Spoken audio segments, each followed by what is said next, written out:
इस समय रमजान का महीना चल रहा है, रोजा इफ्तार के भी कार्यक्रम रहे होंगे। कहीं भी कोई तू मैंने नहीं हुई, दंगे फसाद की बात तो दूर है। ये उत्तर प्रदेश की विकास की नई सोच को प्रदर्शित कर रहा है। लखनऊ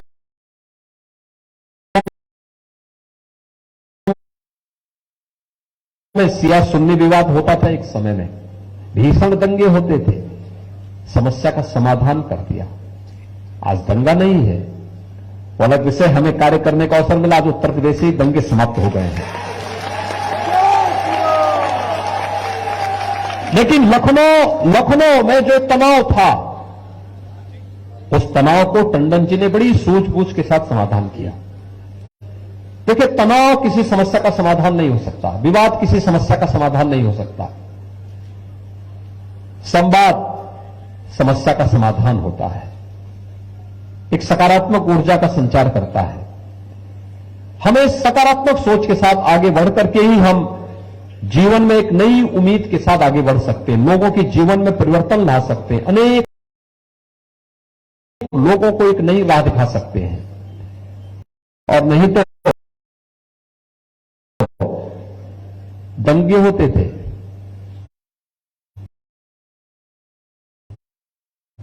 अभी परसों रामनवमी की तिथि थी। 25 करोड़ की आबादी यूपी में रहती है। 800 स्थानों पर रामनवमी के शोभा यात्रा थी, जुलूस भी थे। और साथ साथ इस समय रमजान का महीना चल रहा है, रोजा इफ्तार के भी कार्यक्रम रहे होंगे। कहीं भी कोई तू मैंने नहीं हुई, दंगे फसाद की बात तो दूर है।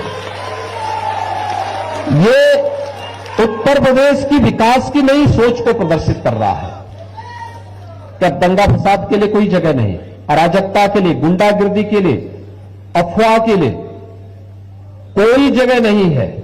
उत्तर प्रदेश ने रामनवमी के अवसर पर मर्यादा पुरुषोत्तम भगवान श्री राम की पावन जयंती के अवसर पर यह साबित किया है। देश के अंदर अलग अलग जगहों पर है, वहां पर सरकार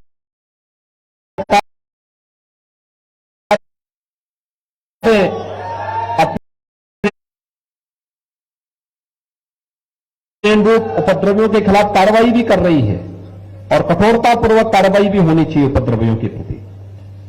ये एक सामान्य नागरिक के जीने के सामान्य जीवन को भी उसमें खलल डालने का कार्य करते हैं, अराजकता पैदा करते हैं, राह चलते हुए लोगों पर हमला करते हैं, गुंडागिर्दी करते हैं, व्यापारियों को लूटपाट करते हैं, बहन बेटियों की सुरक्षा के सामने खतरा पैदा करते हैं। कठोरतापूर्वक ऐसे तत्वों से निपटने की आवश्यकता है। उनके लिए कानून पूरी मजबूती के साथ लागू किया जाना चाहिए। लेकिन अगर समस्या है तो समस्या का समाधान भी हम मिल बैठ करके कर सकते हैं, क्योंकि अगर हमें सर्वे प्रधानमंत्री जी की एक भारत श्रेष्ठ भारत की परिकल्पना को साकार करके भारत को दुनिया की ताकत बनानी है, तो यह ताकत एक व्यक्ति की नहीं, एक जाति की नहीं,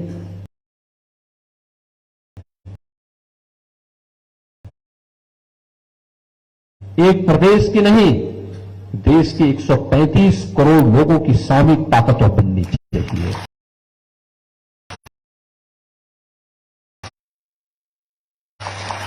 और 135 करोड़ की ताकत जब प्रधानमंत्री मोदी जी के साथ खड़ी होती है, तो आज आप देखते होंगे रूस और यूक्रेन के इस युद्ध में भी लोग आशा भरी निगाह से किसी एक देश को देख रहे हैं और किसी एक नेता को देख रहे हैं। तो अब भारत देश है और नेता के रूप में प्रधानमंत्री मोदी जी। एक विश्वास है, लोगों के मन में एक विश्वास है कि मोदी जी इसका समाधान निकालेंगे, भारत इसका समाधान निकालेगा, क्योंकि भारत ने जो राह चुना है